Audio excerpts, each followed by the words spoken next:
Today I'm going to be taking you through 5 movements that will unlock your hips, especially if you feel like you have the tightest hips on planet Earth. So these movements are going to help you get to a point where you feel like you can actually move into your hips a little bit and you don't just feel stuck. So that's really the point of these movements. So let's go ahead and get straight into it.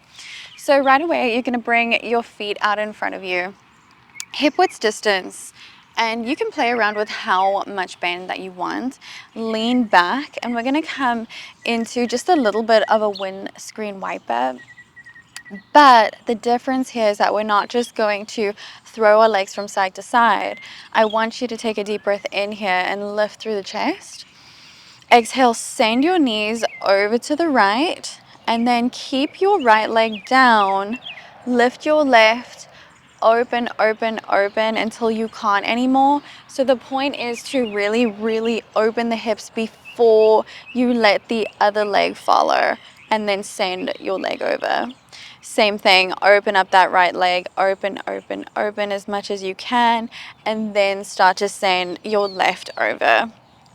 And then let's just repeat that 3 more times, just to warm up the hips here. And keep breathing. Make sure that your nervous system knows that you are safe. This bird was like coming right for me. Deep breaths. And if you're sliding down your mat, that's totally normal. That happens to me too.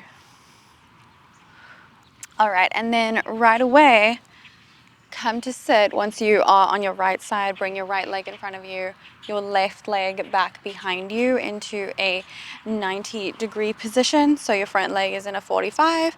Bring your right hand next to your right leg and then place your left hand on your left hip. Take a deep breath in here. As you exhale, send your left hip forward and then release it back down. So send it forward and back. Great way to unlock the hips, especially if they are stuck.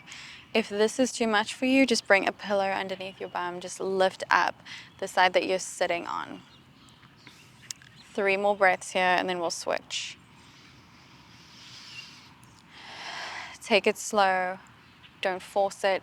If you feel like you can barely move at all, that's okay. Just you thinking about moving and trying to move it is going to create those connections that you need. Let's switch. Left leg in front, right leg back behind you, 90-degree angle, 45-degree angle.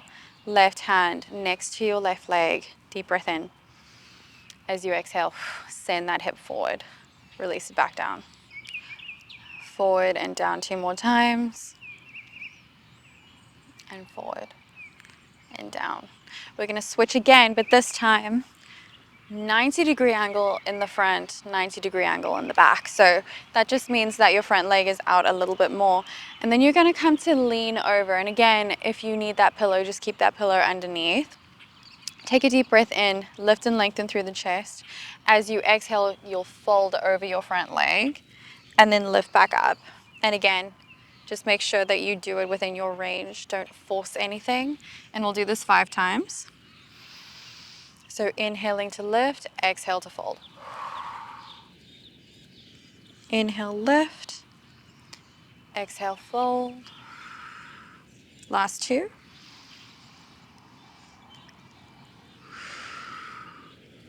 And 1. Switch. So just lift your legs however you'd like. Bring your left in front of you, right back. Both 90-degree angles. Pop the pillow underneath if you need to. Hands in front of you, inhale. Exhale, fold. Inhale, lift. Exhale, fold. And you'll really feel it in your glute there. So if you've got really, really tight glutes, this is going to help you so much. Inhale, lift. Exhale, fold 2 more. And fold. And lift. And fold.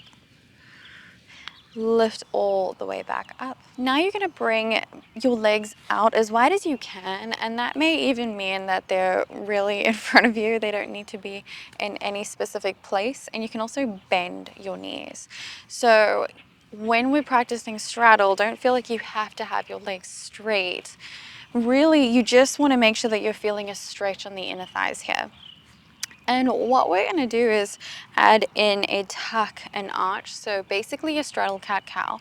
And this is really going to help your body let go of anything that is holding onto within the hip joint. And this is often very intense at first, but once you get into it and you keep breathing and you allow that relaxation to happen, it will help you release your hips so much. So it gets worse before it gets better, in other words.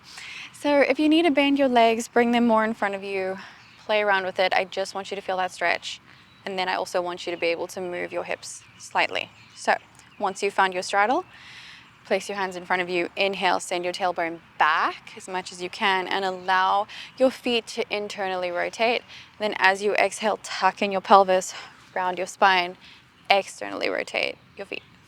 So inhale, arch, exhale, round.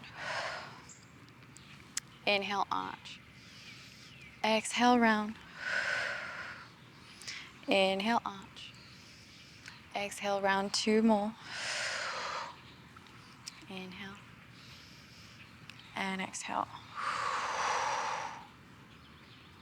One more time. And exhale. Lift back up. Bring your legs together. And then bend them as much as you'd like. I just want you to come into a seated figure four and just start to rock your leg from side to side. So it's just another really good way to help your hip joint relax and open up. And just take 5 breaths here. Let it feel good and take it nice and slow. Just a little bit of a cool down. Last one. Switch legs. Side to side. For me, this feels so good. If I have ever worked out really, really hard, this is my go-to because sometimes I can get really tight around my hips, especially if I'm working out my legs during leg day. Last breath here. Leg down. And that's it. I hope that your hips feel really, really warm. You probably feel that blood flow going there, and that's always a really good sign that you have brought some attention to your hips. So you just need to be doing that on a daily basis, multiple times a day if you can. But otherwise, let me know how this went for you, and I will see you in the next one.